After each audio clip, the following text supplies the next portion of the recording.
Bonjour à tous et bienvenue sur Astro Kaka. Aujourd'hui, nous allons parler de la rétrograde de Vénus. Vénus, planète de l'amour, planète de valorisation, planète qu'on peut aussi entendre au sens de l'interprétation au niveau du corps, au niveau aussi du pognon, c'est-à-dire du matériel, les finances, tout ça, hein, la valorisation, les valeurs, la monnaie, voilà, qu'est-ce qui vaut quelque chose, qu'est-ce qui parfois vaut un petit peu moins.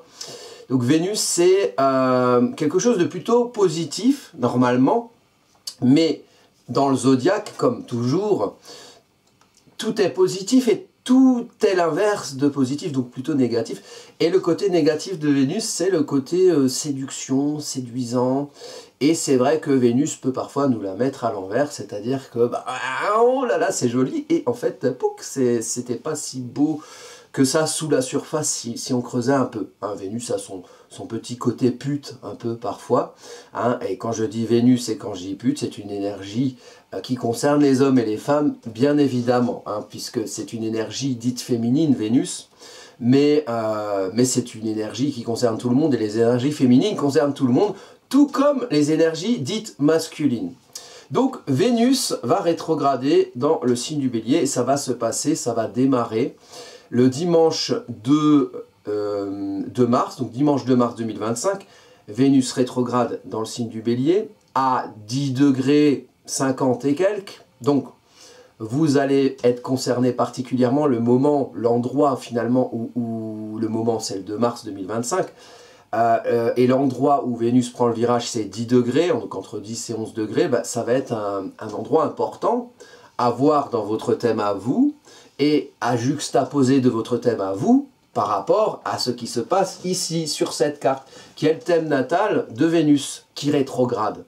Donc il y a une énergie globale de cette rétrogradation qui se voit sur cette carte, et qui concerne certains domaines, certaines énergies qui s'activent dans certains domaines. Alors il faut parler du contexte, il faut ensuite parler du sujet, et en fait ici il y a plein de choses à dire. Alors en 40 minutes ça va être difficile de tout dire, je vais faire de mon mieux pour que ce soit clair, ou que je vais peut-être pas parler de toutes les informations, parce qu'on va faire plein de vidéos sur cette rétrograde de Vénus, parce qu'elle va pas être seule. Le mois de mars est chargé, c'est le début de l'année astrologique, hein, mars, le 21 mars, le printemps qui démarre, pardon, et donc le début de l'année astrologique, c'est pas le solstice, c'est l'équinoxe de printemps. Et c'est le solstice d'hiver, solstice d'été, équinoxe d'automne, équinoxe de printemps. Donc équinoxe de printemps, le moment où le soleil rentre dans le signe du Bélier et symboliquement démarre le début de l'année astrologique, lorsqu'il éclaire ce signe de démarrage du Bélier. Et donc on est sur ce moment-là, ce moment de début d'année astrologique, le commencement de quelque chose, le commencement d'un nouveau cycle d'un an.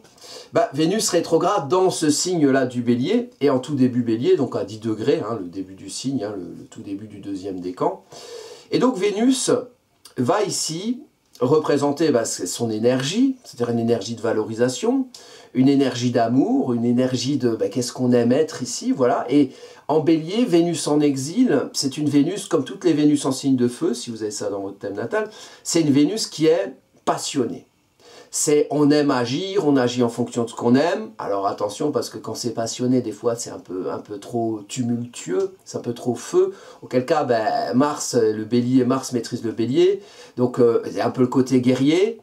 Donc Vénus, elle aime ce côté un peu guerrier, on y va, on agit, on entreprend, on fait des trucs, on met les choses en mouvement. Et parfois, Vénus, elle peut aimer la guerre ici. Voilà. Et puis on peut aussi faire la guerre martienne Bélier, par rapport à ses valeurs, oui, mais en fait c'est au nom de la paix que je fais la guerre, parce que en fait l'amour doit triompher, le côté un peu binaire, l'amour va triompher du mal, alors du coup je fais la guerre et je tape sur le mal jusqu'à ce qu'il soit plus là ou qu'il disparaisse, mais en fait il sera toujours là. Donc voilà, le côté, faut contrôler et maîtriser ce côté vénusien, on a besoin d'agir, on aime agir, on agit en fonction de quelque chose qu'on aime être, quelque part ses valeurs. Et ici, sur cette carte-là, on a donc la coupable Vénus qui est à côté de la Lune, hein, qui, au moment de la rétrogradation, Vénus à 10 degrés, la Lune à 9 degrés. Il y a un besoin, La lune, c'est un besoin, il faut donner à bouffer à sa lune, il faut lui donner du bélier. Alors c'est une lune en bélier, elle est un petit peu impatiente. Si vous avez les lunes en bélier, moi j'ai remarqué, un peu dans mon entourage, et puis quand je pose la question aux personnes, il arrive qu'ils me confirment ce que je vais dire là pour les lunes en bélier. Pour moi, c'est ceux qui, quand ça va pas assez vite, quand c'est pas trop comme ils veulent, ils vont taper des pieds, ils vont grincer des dents, ça va se voir un petit peu. Vous voyez, donc il y a ce besoin de mouvement, il y a ce besoin d'agir, et il y a ce besoin d'agir en fonction de ce qu'on aime. Et il faut comprendre finalement avec Vénus qui rétrograde vers cette lune sur ce thème natal de Vénus rétrograde. Il faut comprendre finalement qu'est-ce qui fait qu'on a besoin d'agir, d'activer, de faire des choses, de décider au nom de ce qu'on aime être, et comprendre, mais finalement, qu'est-ce qu'on aime être? Qu'est-ce qu'on aime être? Quelles sont nos valeurs qui vont être la source de ce qui va nous activer, de ce qui va nous faire agir? Il y a un besoin ici d'action martienne, et toujours intéressant de constater que sur cette carte-là, on a Vénus, c'est le sujet de la carte, hein? Agir en fonction de ce qu'on aime, aimer agir, avoir besoin d'agir au nom de ce qu'on aime être, avec la Lune. Intéressant de constater que la Lune est en signe martien, chez Mars, et que Mars, ici, est chez la Lune, en Cancer. Cancer, signe lunaire. Quand vous avez le Cancer dans votre thème, vous regardez toujours où se situe la Lune, parce qu'il y a un lien entre les deux. Hein, on est chez la Lune, en Cancer. La Lune, besoin émotionnel et affectif, le fait qu'on est en confort ou on est en confort avec soi-même, qui est lié au signe du Cancer, là où vous avez le Cancer dans votre thème, il s'agit d'être un petit peu comme à la maison. Il s'agit de vous trouver un certain confort pour pouvoir faire briller l'énergie du Cancer, la belle énergie du Cancer, là où vous avez le Cancer dans le thème, c'est-à-dire vous sentir suffisamment bien avec vous-même émotionnellement pour pouvoir générer cette énergie d'empathie, protecteur, matricielle, et ne pas faire l'inverse, c'est-à-dire devenir la symbolique de la mère enfermante où vous avez le Cancer dans votre thème, où vous allez quelque part enfermer dans votre giron les autres autour de vous, les éléments autour de vous, dans vos propres schémas de peur, qui font que quelque part, on va chercher à s'empêtrer dans des zones de confort, dans des valises qui ne sont pas forcément nécessaires, ou pour un peu se débarrasser de choses qui retiennent. Donc l'idée, c'est d'être suffisamment bien dans des choses saines émotionnellement et affectivement, pour pouvoir ensuite déployer l'énergie de la mère bienveillante, qui fait, c'est une symbolique, mais qui fait grandir ses enfants sans les enfermer. C'est-à-dire que, ok, on est protecteur, mais on n'est pas protecteur pour garder les gens comme des espèces d'esclaves émotionnels qui soient les espèces de pantins de nos chantages affectifs, si vous voulez. Donc ça, c'est le Cancer. Et avec Mars, ici, il y a quelque chose qui doit bouger dans le Cancer. Donc il y a un confort à trouver dans le mouvement. Il y a des zones de confort desquelles se dépêtrer, certaines valises où il faut se débarrasser des vieux Tahiti douches qui sont vides, qui ne servent plus à rien. Donc voilà, pour pouvoir se libérer de certains conditionnements et trouver un certain confort, un certain bien-être avec soi-même, fruit d'un mouvement. Et on est en maison 8. Maison 8, reconsidération. L'endroit où on meurt à un ancien, on renaît à un nouveau. Donc il y a des choses à faire pour se dépêtrer de certaines zones de confort et pouvoir, ici avec la maîtrise lunaire de Mars, et pouvoir donner à bouffer à sa lune et pouvoir être bien dans l'action au nom de ce qu'on aime être et de ce à quoi on adhère et de choses qui nous valorisent. Donc, et on est ici en maison 5. Alors là, il y a marqué maison 4 parce que je l'ai édité en Placidus, mais c'est la maison 5 sur le thème en maison égale la manière dont je travaille. Donc on est sur une maison d'affirmation. Affirmation de soi au-delà des conditionnements de la maison 4 qu'on va trouver plus ici avec le signe des poissons. Et si vous voulez traduire en maison égale, si vous voulez travailler en maison égale comme moi, il y a pas de... Voilà, il y a de très bons astrologues qui travaillent en domification Placidus, c'est-à-dire les maisons qui n'ont pas la même taille. Chez moi, les maisons ont la même taille. Je sais que quand les planètes seront dans ce secteur, c'est la maison 5. Je n'ai pas besoin de regarder le numéro de la maison. Je sais que quand c'est comme ça, ici en bas, c'est la maison 4, la maison 3, la maison 2, la maison 1. Chaque maison fait 30 degrés pour vous expliquer ma manière de travailler. Et donc, ici, on est sur une Vénus en maison 5, donc il s'agit de s'affirmer dans l'action, d'affirmer ses valeurs et de les rendre actives et de les faire naître quelque part. Alors, on va parler ici de cette énergie de feu et d'eau qui va être important. L'eau, c'est les émotions, c'est le sens, c'est le pourquoi du comment. Qu'est-ce qui fait que émotionnellement, on a certaines choses qui nous inspirent, certaines choses qui nous inspirent moins, et qu'on cherche du sens, de l'esprit, à travers ce qu'on fait en signe de feu, puisque le feu, c'est l'action. Et le feu, c'est ce qui fait naître, quelque part dans la réalité, qui fait naître au monde, pourquoi cet esprit des choses qui va nous pousser à agir. Il y a dans cette période-là, donc toute la période de mars, on est sur une Vénus rétrograde à partir du dimanche 2 mars 2025, Vénus va rétrograder jusqu'au 13 avril. Donc il y a toute une période d'introspection, la rétrograde c'est ça, d'introspection sur qu'est-ce qu'on aime être et comment faire pour s'affirmer dans l'action au nom de ce qu'on aime être. Vous voyez, il y a quelque chose de très dynamique, mais c'est la réflexion un petit peu avant. Et alors dans cette réflexion, pourquoi on agit? Pour agir bien et pour agir de manière adroite et non maladroite, il s'agit de comprendre ce qui fait qu'on agit, ce qu'on aime être, ce à quoi on adhère, ce qui nous valorise.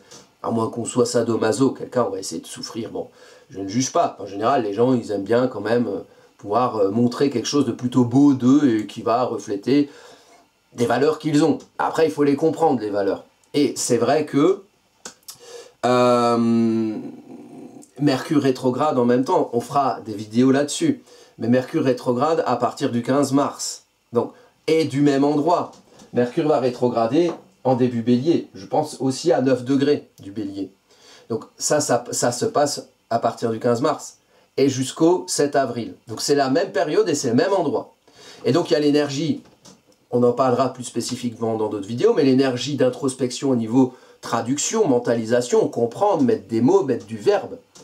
Rendre intelligible finalement ces valeurs, donc se les expliquer, écrire des choses, les parler, discuter, essayer de comprendre.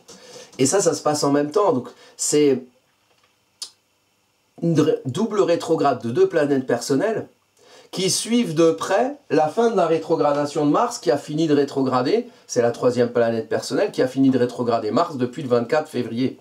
Et là on est quelques jours plus tard, on est 8 jours plus tard. Donc il y a cette petite période, effectivement, entre le 24 février et le 2 mars, qui est assez dynamique. Hein, puis toutes les planètes, en tout cas toutes les planètes personnelles, mais aussi Jupiter est passé en mode direct, Uranus est passé en mode direct. Donc la plupart des planètes avancent. Donc il y a le côté qui va de l'avant, pas très longtemps. On repart un petit peu en arrière, on repart en rétrograde à partir du 2 mars pour Vénus, à partir du 15 mars pour Mercure. Et on revient du bélier au poisson. Le bélier, c'est l'accouchement. Les poissons, c'est la gestation. C'est la gestation du sang, ce qui fait qu'on accouche. Le bébé, en soi, symboliquement, il grandit. C'est-à-dire le sens, voilà, on mûrit. Bon, on est sur Astro Caca ici, vous voyez. Donc on va faire une petite analogie. Bon, votre caca, il vient pas de nulle part. Hein, il était mûri parce que, bon, ben voilà, vous aviez envie de manger du pâté en croûte ou autre chose. Et puis c'est rentré comme ça, et puis ça vous a fait des choses émotionnellement, c'était bon, c'était pas bon, bon, voilà, la digestion se fait, hein, le plat est rentré dans le four, et puis ça mijote, hein, donc il y a le côté on fait grandir le sang, c'est à un moment donné, on accouche de son caca. Et là, le caca, on le voit, il est brun, il est un peu jaune si vous avez des petits problèmes de foie, hein, il est tel qu'il est, il a l'odeur qu'il a, et vous avez accouché d'un truc. Alors, effectivement, on peut faire des choses plus intéressantes que d'accoucher de caca. Mais parfois, c'est vrai que quand, selon comment on mûrit le sens de ce qu'on veut faire, bah, des fois on peut faire de la merde, c'est vrai, ça arrive. Hein. Et puis des fois quand on fait, on voit. Et quand on voit, on comprend. Et là, il y a la rétrograde de Mercure qui permet, peut-être quelque part, peut-être que Mercure en bélier va nous amener à... C'est un peu l'intelligence de la vie, c'est de faire. C'est-à-dire que quand on fait, c'est là. Hein. Parce que quand c'est dans la gestation, c'est un petit peu plus... comment dire, éthéré, c'est plus difficile de traduire. C'est pour ça, par exemple, que Mercure en poisson, il est en chute. Parce que dans l'eau, c'est plus difficile que l'information soit fluide. Mercure préfère les signes d'air, le messager des dieux, pour comprendre et pour expliquer. Mais c'est un travail intéressant, Mercure en poisson. On est obligé, quelque part, de traduire les émotions, les intentions, ce qui fait sens. Et c'est vrai que c'est plus difficile hein, quand vous avez, regardez, pour les gens, les femmes enceintes ou les personnes qui côtoient des femmes enceintes, c'est plus difficile de savoir la gueule du bébé quand il est dans le ventre de la maman. Alors que quand il sort, bon après, il change de tête, heureusement, souvent c'est pas très beau les bébés, mais des fois c'est beau quand même. La vie c'est beau de toute façon, ou pas, ça dépend. Hitler était aussi un petit enfant au début. Après, la vie fait que... On voit mieux la tête de, on voit mieux la gueule du machin quand c'est sorti. Alors on peut mieux comprendre. Et c'est le travail de Mercure quelque part aussi dans le signe du Bélier qui va rétrograder dans cette période mars à avril. Hein, c'est la période de rétrogradation de Mercure et de Vénus dans le signe du Bélier et qui reviennent en Poisson.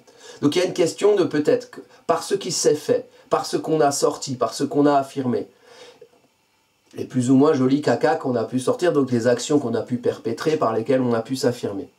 Essayez de les comprendre, essayez d'en comprendre le sens, de revenir au sens quelque part, et de revenir aussi symboliquement en maison 4, c'est-à-dire les conditionnements. Ici on a Mercure sur cette rétrograde de Vénus, on a Mercure qui se situe encore dans le signe des Poissons, en chute, et à côté de Neptune. Donc important de comprendre ce pourquoi du comment, de le rendre intelligible et de traduire. Ok, on a besoin d'affirmer des choses qui nous valorisent, mais d'où ça vient?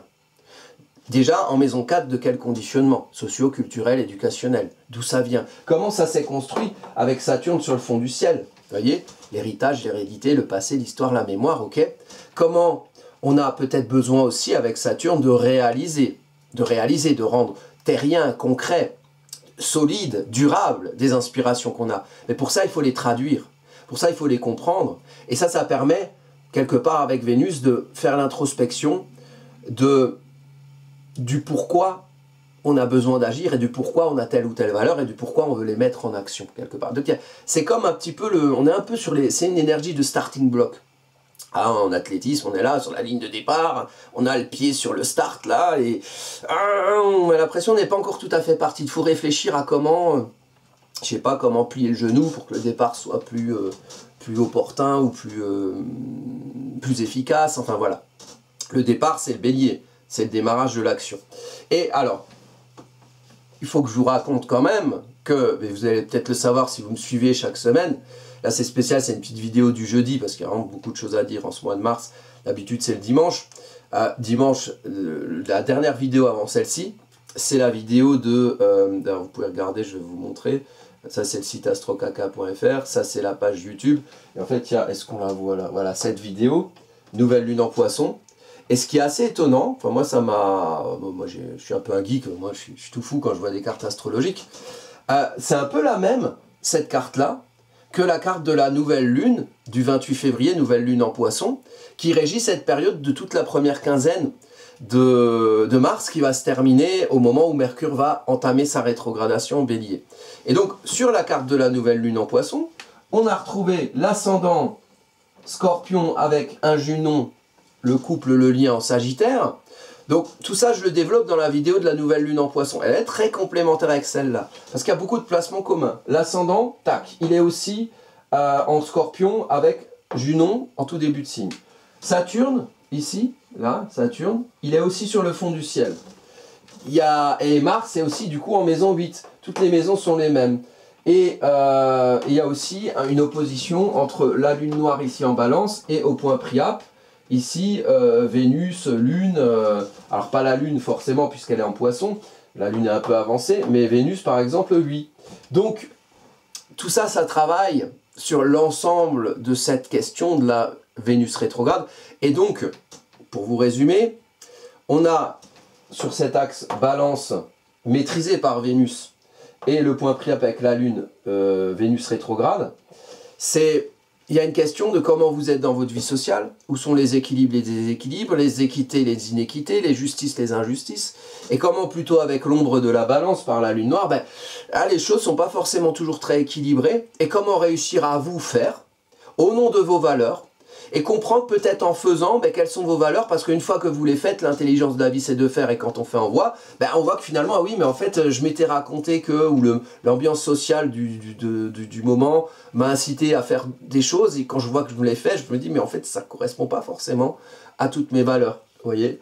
Par exemple, je vous parle avec une caméra, je regarde sur un ordinateur, j'ai une télé derrière moi, avec des composants fait de terres rares et de minéraux précieux, je ne sais pas exactement quoi, je suis nul en technique, qui sont souvent creusés par des petits gamins dans des pays pauvres, voilà, qui œuvrent pour qu'on puisse avoir nos petits téléphones portables et compagnie. Là, on peut se poser la question, est-ce que est-ce qu'on ne peut pas faire autrement? Est-ce que ça correspond à mes valeurs? Voilà. Ce que moi j'affirme, finalement, je l'affirme comment? Au nom de quoi? Et qu'est-ce que ça me fait constater, le fait de faire des déséquilibres sous-jacents à l'ambiance qui est autour de moi, aux équilibres existants. Vénus, c'est une planète d'adhésion. On adhère, comme le scotch, ça adhère, ou des trucs qui collent. Voilà, c'est à la surface. Mais sous la surface, il y a une inspiration, il y a quelque chose qui fait sens. Alors sous la surface de Vénus en Bélier, qui peut générer peut-être une idée de voir et de rendre visible une ombre de la balance, donc des équilibres en présence, notamment au niveau de la maison 11, vie sociale. Peut-être que sous cette surface, il y a, au-delà de ce qui adhère, il y a ce à quoi on aspire au profond qui fait sens, qui fait sens émotionnel. Donc il faut se retrouver dans ce sens, il faut le comprendre avec Mercure. Et ici, le nœud lunaire nord, il amène vers Mercure, Neptune. Donc à comprendre ce sens-là, le rendre intelligible, peut-être pour se rendre compte que les valeurs auxquelles on adhère et par lesquelles on veut se montrer dans l'action viennent d'une profondeur qu'on ne comprend pas toujours, qu'on ne conscientise pas toujours. Et peut-être qu'ici, les conditionnements qui nous amènent à vouloir nous réaliser dans des choses qui font sens, réaliser Saturne dans des choses qui font sens. Le soleil met la lumière sur cette énergie poisson. Donc, peut-être qu'il faut rendre ça intelligible pour pouvoir mieux agir, et mieux agir en comprenant finalement d'où viennent les valeurs qui font qu'on agit, et comment on peut s'affirmer dans l'action de manière à se trouver beau quand on fait, parce qu'on fait au nom de ce qu'on aime. Ça, c'est intéressant. Alors, ça, c'est une première chose. Les liens entre l'eau et le feu. Ça, c'est important dans vos thèmes. Ce mois de mars et ce mois d'avril, ça va activer l'eau et le feu. L'eau des poissons, le feu du bélier. Vénus et Mercure qui rétrogradent. Sur cette carte-là, on a l'ascendant Scorpion, en toute fin Scorpion, qui arrive avec un Junon, signe de feu. Donc, apprendre à creuser une vérité de ce qu'on est, de ce qui nous représente, au-delà des rapports de domination, au-delà des schémas de peur, pour pouvoir peut-être viser dans ce qu'on fait avec les autres. Donc, importante cette période dans le lien que vous avez aux autres, les liens contractuels, les liens affectifs, le couple, les gens avec qui vous êtes liés. Qu'est-ce que vous faites avec eux? Et ce que vous faites avec eux représente quoi? Vos églises, eux qui visent à votre place vos églises, vos voix à vous, les voix à eux, est-ce que ça correspond? Comprendre une vérité d'un sens profond de ce que vous êtes pour pouvoir viser avec les autres là où vous voulez aller. Et donc c'est toujours l'eau et le feu. Donc vous regardez aussi sur cette période-là ce que vous avez. Fin Scorpion, début Sagittaire. On m'a parlé de ça l'autre fois, je ne suis plus en commentaire. Le Serpentaire, il est là. Il y en a qui parlent d'une 13e constellation. Elle fait fin Scorpion, début Sagittaire. C'est complètement ici. Donc voilà, je ne vais pas vous faire un cours sur le Serpentaire, mais si jamais ça vous intéresse, renseignez-vous. C'est une constellation, oui, une constellation, en tout cas un pseudo 13e signe qui se trouverait un petit peu par ici. Et où est le feu? Mars, qui sur cette période-là, de 2 mois, mars-avril, va rentrer dans le signe du Lion, le 18 avril, et donc va être plus puissant, fruit de sa gestation dans un signe de chute en Cancer, depuis globalement le mois de septembre 2024. Et là, il sort avec une grosse puissance le 18 avril. Alors, il y a plusieurs choses dont je dois vous parler ici. Déjà, on va contextualiser. Là, cette énergie de Vénus, valorisation, en Poisson. Vénus en Poisson est rentrée en tout début 2025, en janvier 2025. En février 2025, Vénus est rentrée dans le signe du Bélier. Vénus avance et donc le 2 mars, Vénus à 10 degrés rétrograde. Donc voir vous ce que vous avez à 10 degrés sur votre carte. Alors j'ai noté un petit calendrier. Donc Vénus rentrée en Poisson le 3 janvier. Rentre en Bélier le 4 février, Vénus. Repasse en Poisson le 27 mars. Donc elle rétrograde à partir du 2 mars, objet de cette vidéo. Le 27 mars, elle repasse en Poisson.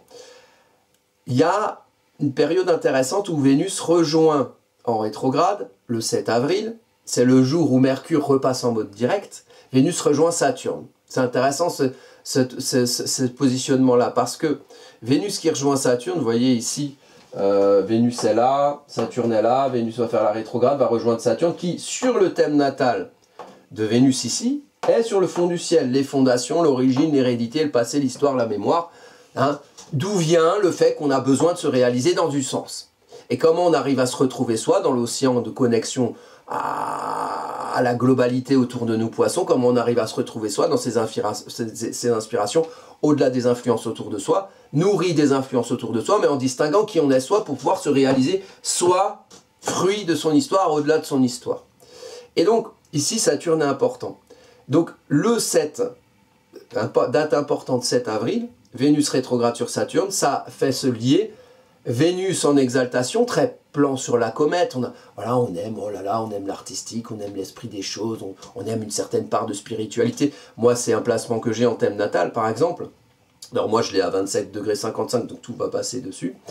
D'ailleurs, moi, je peux vous parler de Vénus, je suis vénusien, hein, j'ai le soleil taureau, ascendant balance, et Vénus exaltée, qui maîtrise tout ça en poisson. Donc, bien concerné par la période. Et donc, du coup, Vénus va rétrograder sur Saturne le 7 avril, c'est pas la première fois, puisque Vénus était en conjonction à Saturne, ça arrive tous les ans globalement, mais sur cette période, le premier passage, alors moi je vous les ai notés, alors j'ai fait un nombre de cartes considérable, je ne vais pas vous parler de tout. Alors voilà, c'est ça. Le 19 janvier, première conjonction, Saturne, alors Saturne justement avec Vénus, ça amène de la réalité concrète. Ça rend ce Vénus exalté. Exalté, c'est parfois trop, mais réaliste. Ok. Tu as envie de ça? Tu rêves de ça? C'est ça qui t'inspire? Ça correspond à tes valeurs? Tu lis l'inspiration profonde et les valeurs auxquelles tu adhères plus à la surface, ok? Mais comment tu fais? Il y a un monde autour de toi. Comment tu le réalises? Comment tu rends ça concret? Donc c'est une belle énergie. Moi, j'aime bien Saturne, Vénus ensemble en poisson. C'est un bon truc, je pense. Et il se trouve que la première conjonction a eu lieu en janvier, le 19 janvier, et ça c'était la veille de l'investiture de Trump. Alors moi je regarde des dates, je me dis tiens qu'est-ce qui se passe, je suis pas en train de prendre parti Trump, pas Trump, j'ai rien à foutre.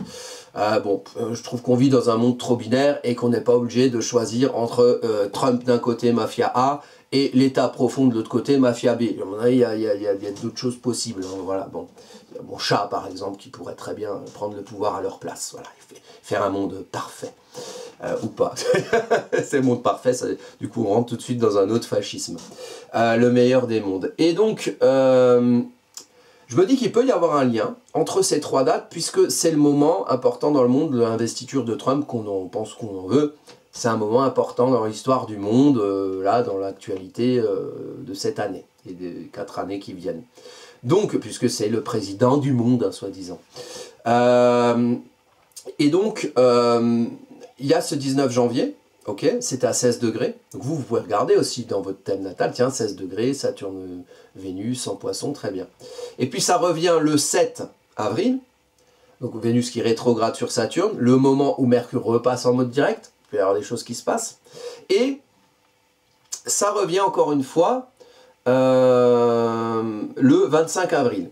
Donc Vénus, voilà, il dépasse Saturne en arrière, là, puis il revient dessus le 25 avril. Ça, c'est 3 dates clés. Le 25 avril, donc le 7 avril, quand Vénus rejoint Saturne, Mercure repasse en mode direct, et le 25 avril, quand Vénus revient sur Saturne une 3e fois, Mars est passé en Lion, et est sorti de son signe de chute en Cancer. Donc à chaque fois, il y a un truc comme ça qui va de l'avant.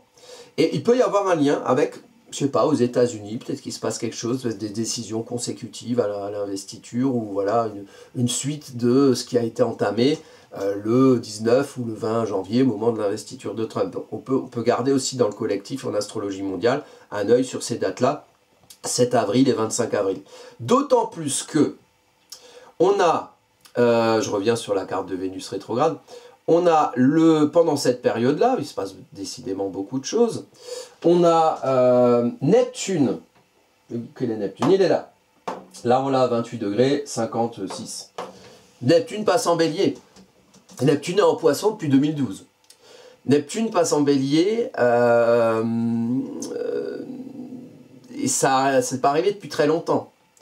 la dernière fois que Neptune est passé en bélier, c'était en 1861. 1861, ça fait un petit bout de temps. Alors moi j'ai été curieux, j'ai dit tiens, qu'est-ce qui se passe? Tu vois, on parlait des États-Unis, on parlait de Saturne-Vénus, investiture de Trump et de dates qui arrivent 7 avril, 25 avril, éventuellement un lien avec ce qui a pu être commencé au moment de l'investiture de Trump. Donc on se dit les États-Unis, tiens, les États-Unis sont en retour de Pluton, les États-Unis ont 260 ans, donc c'est un cycle plutonien, donc peut-être un redémarrage à quelque chose de nouveau, une destruction complète, je ne sais pas, Pluton, hein, qui déstructure, mort à quelque chose, naissance à quelque chose d'autre. Et en 1861, il se trouve que c'était le début de quoi aux États-Unis, enfin, je ne sais pas si ça s'appelait comme ça à l'époque, sûrement, la guerre de sécession, où il y avait les États du Sud qui faisaient la guerre aux États du Nord. Et ça fait très... les sudistes, ça fait très un peu les Midwest américains, les farmers, là, qui un peu tradis, parfois un peu tradis fachos. Et les armes et tout, c'est très les Far West quoi un peu, et puis l'esclavage et compagnie quoi, hein, voilà, les champs de coton, et puis les États du Nord, soi-disant progressistes, qui représenteraient plus l'État profond, là ceux qui avaient emporté étendard un président qui visiblement était à moitié sénile, Biden, enfin bon voilà, je suis fan ni d'un côté ni de l'autre, hein, je prends pas parti. Je trouve que si je pouvais prendre parti, c'est de pouvoir faire que les deux partis aillent plutôt travailler en agence intérim, mettre des entretoises sur des couvre-culasses pour Opel Vectra. J'ai peut-être fait ce métier plus tôt dans ma vie à l'usine, hein, plutôt que d'avoir du pouvoir sur d'autres gens, parce que visiblement ils en font de la merde des deux côtés. Et là on reparle de l'accouchement, sur ce qui se voit dans l'action, les choses que j'ai dit un petit peu au début de la vidéo.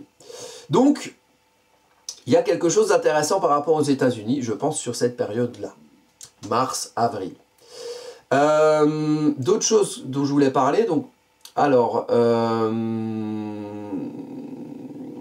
oui, sur les dates. Alors, il y a des dates qui sont importantes. Retenez les degrés, retenez les dates. Sur votre thème à vous, on part de 10 degrés du Bélier. Pour la rétrograde de Vénus, ici, et pour la rétrograde de Mercure, dont on parlera dans une autre vidéo.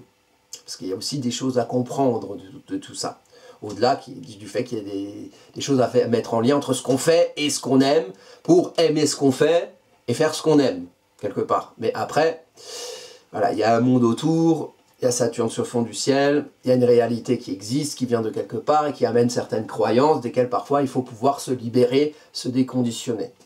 Ça, j'en parle aussi dans la vidéo sur la nouvelle lune en Poisson, du 28 février, qui régit cette période-là, où naît la rétrograde de Vénus. Donc, Vénus qui rétrograde vers les Poissons, donc 10 degrés, ça part de 10 degrés du Bélier, ça arrive à peu près jusqu'à 25 degrés. Et pour Mercure, c'est pareil.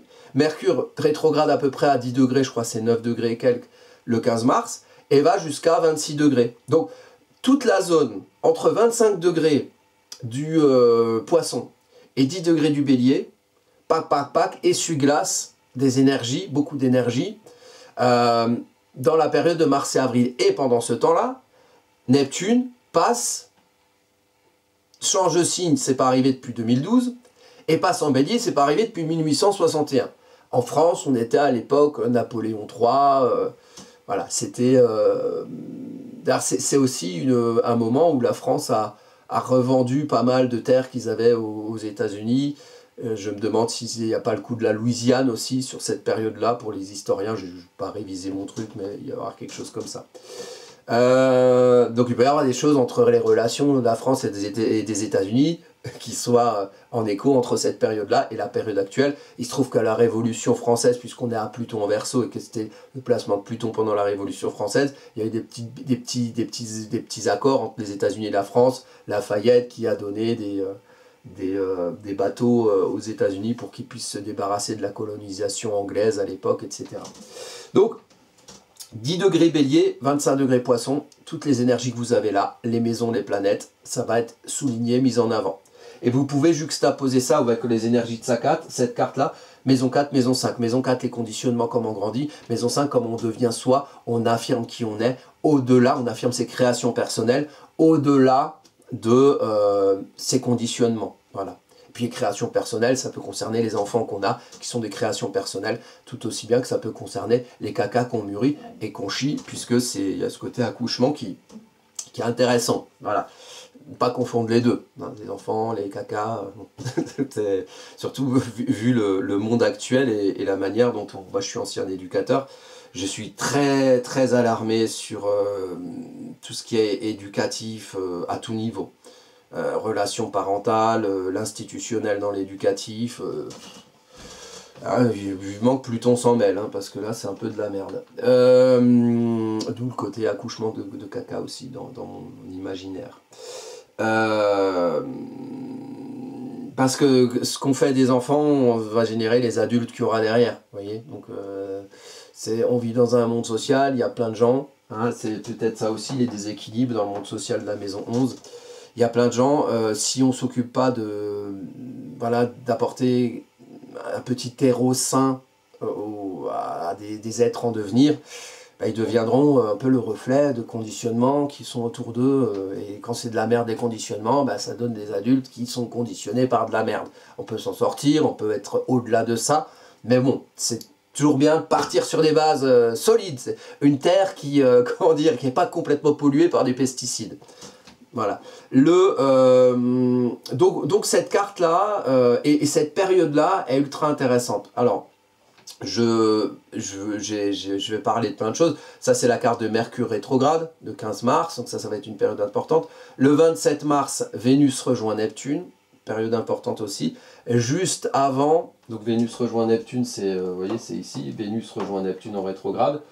Juste avant que Neptune rentre en Bélier, c'est le 31 mars, donc ça c'est le 27 mars, Vénus rejoint Neptune. Le 30 mars, Mercure rejoint Neptune, puisque Mercure a rétrogradé aussi. Donc le lendemain de 30 mars, le 31 mars, Neptune passe en Bélier. Ensuite on a le 7 avril, Vénus rétrograde et rejoint Saturne en Poisson. Et ce jour-là, Mercure passe en mode direct. Le 13 avril, Vénus repasse en mode direct. Donc là, cette carte-là dont on a parlé toute la vidéo, c'est du 2 mars au 13 avril. Vénus rétrograde. La dernière fois que Vénus a rétrogradé, c'était aussi en signe de feu. C'était à l'été 2023. Vénus a rétrogradé dans le signe du Lion. Été 2023, c'était la dernière rétrograde de Vénus. Ça arrive régulièrement tous les 2 ans. Et puis le 25 avril, Vénus revient sur Saturne en conjonction. Et le 25 avril, on va clôturer ce cycle-là, qui donc a démarré le 2 mars, mais si on va encore plus loin, ce cycle-là de Vénus en Poisson et en Bélier a commencé début janvier 2025. Et donc début janvier 2025 au 2 mars, où Vénus rétrograde, ensuite le 15 mars, Mercure rétrograde, pour que finalement Vénus revienne à son degré d'où elle a rétrogradé, c'est-à-dire 10 degrés, c'est le 15 mai. Et là, on va entamer plein de nouvelles périodes, parce que le 15 mai, qu'est-ce qu'il arrive juste après? Puisque Vénus a rétrogradé jusqu'à Saturne, Saturne, après le 15 mai, le 31 mai aussi, ou le 30 mai, Saturne va passer dans le signe du Bélier. Donc, encore cette énergie Poisson-Bélier, l'eau et le feu. Le pourquoi on fait au nom d'une raison. On va voir ce qu'on a fait, on va essayer de comprendre les raisons qui ont fait qu'on a fait, et ensuite on va revenir peut-être fruit d'une réflexion et d'une introspection, pour pouvoir voir ce qui a été bien fait, mal fait, pour pouvoir peut-être le faire plus à l'aune du pourquoi on le fait. Bon, c'est un peu l'essuie-glace ou l'énergie entre les poissons et les béliers. Donc dans vos thèmes, de toute manière, vous regardez ce que vous avez fin poisson, début bélier, mais vous pouvez aussi regarder ce que vous avez fin scorpion, début sagittaire, fin cancer, début lion. Et ça, c'est la clé de cette période qui va nous amener en mai. Et de mai, on va passer en juin, hein, c'est l'ordre des mois, hein, facile, où là, il y aura Saturne en bélier, il y aura le dernier carré Jupiter-Saturne, hein, Jupiter sera passé en cancer, Saturne sera passé en bélier, il y aura le carré Mars-Uranus aussi, bien tumultueux, qui va nous amener à un été dynamique. Bon, je vous laisse avec ces quelques considérations, je me remercie de votre attention, de votre fidélité. Si vous voulez en savoir plus sur les périodes à venir, vous pouvez me joindre par mail vilnusmarcel@gmail.com.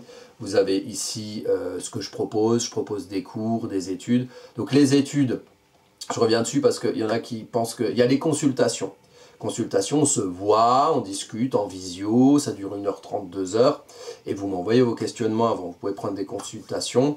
Là, il y en a qui sont disponibles par exemple au mois de mars. Hein. On peut me voir assez vite, ça c'est pratique pour ceux qui ont des besoins un peu plus urgents. Les études, bon là il y a un petit délai parce que les études, je vous remercie, il y a plein de gens qui me commandent, donc il y a, voilà, on va dire un mois et demi de délai, voire plus selon les périodes. Et là c'est une étude, c'est pas une consultation, alors vous pouvez me faire un retour et je reviens dessus. Mais après on peut prendre l'étude plus la consultation, c'est possible aussi. Et l'étude c'est une étude écrite et c'est une étude audio. Et donc il y a voilà, pas mal de pages hein, sur votre thème ou ce que vous commandez, des transits, une synastrie. Puis après il y a un audio, c'est 1 heure grand minimum. Ça dure jamais moins d'1 heure. Je parle beaucoup et j'ai plein de choses à dire. Donc voilà, pour vous faire la différence, il y a des gens qui m'ont commandé des études et qui pensaient que c'était une consultation. Non, c'est pas c'est étude et consultation où on peut prendre les deux, c'est possible. L'étude, je me planche dessus là. Rat de bibliothèque, j'essaye de chercher, je creuse comme ça, je suis tout seul et puis je vous donne les fruits de mon travail. Et la consultation, bah, il y a la vertu de l'échange, c'est-à-dire que bah, du tac au tac, on peut dire ah oui mais il y a ça, oui d'accord, ok, astrologiquement ça se traduit comme ça. Bon, si jamais vous en avez besoin évidemment, et sinon, eh ben il y a YouTube, et il y a Astrokaka, il y a plein de chaînes où vous pouvez aussi apprendre l'astrologie gratuitement ou essayer de faire vos propres interprétations. Et voilà, l'avis d'un expert comme moi, d'un astrologue, ça peut être intéressant si vous l'estimez utile. Mais après, vous pouvez aussi faire votre propre chemin et trouver vos propres interprétations, fruits de, voilà, de ce que vous avez vu faire ou entendu dire sur YouTube. Je vous souhaite plein de belles choses pour la suite, une très belle période mars-avril hein, où il y a plein de choses qui remuent et il va falloir comprendre le pourquoi du comment. Je vous dis à bientôt pour de prochaines vidéos.